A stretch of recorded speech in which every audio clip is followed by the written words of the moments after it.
எடப்பாடி பழனிசாமி அவர்களை தொலைபேசி மூலமா கூப்பிடுறாங்க. 2019 வாரணாசியில மோடி அவர்கள் வேட்புமனு தாக்கல் செய்ய போறாங்க. எல்லா முதலமைச்சர்களும் கூட்டணி கட்சியினுடைய முதலமைச்சர்களும் அங்க போறாங்க. நீங்களும் வாங்க, நான் போலாம். அதற்கு எடப்பாடி பழனிசாமி சொன்ன பதில் என்னன்னா, தோற்க போகிற மோடிக்காக நான் எதற்கு வாரணாசிக்கு வர வேண்டும் என்று சொன்ன பதில். இல்லை என்று எடப்பாடி பழனிசாமி சொல்லட்டும். என்னுடைய தலைவனை பற்றி எப்படி எடப்பாடி பழனிசாமி என்று பேசினாரோ, மானமுள்ள அண்ணாமலை அன்றிலிருந்து கூட்டணி கட்சி தலைவராக எடப்பாடி பழனிசாமி எப்பொழுதும் நான் ஏற்றுக்கொண்டது கிடையாது. எப்பொழுதும் ஏற்றுக்கொண்டது கிடையாது.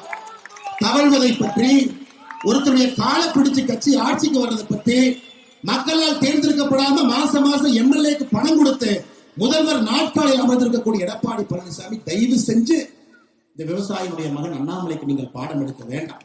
எப்படி வர வேண்டும், எப்படி அரசியல் எடுக்க வேண்டும், எப்படி செய்ய வேண்டும் என்கிற பாடம் எடுக்க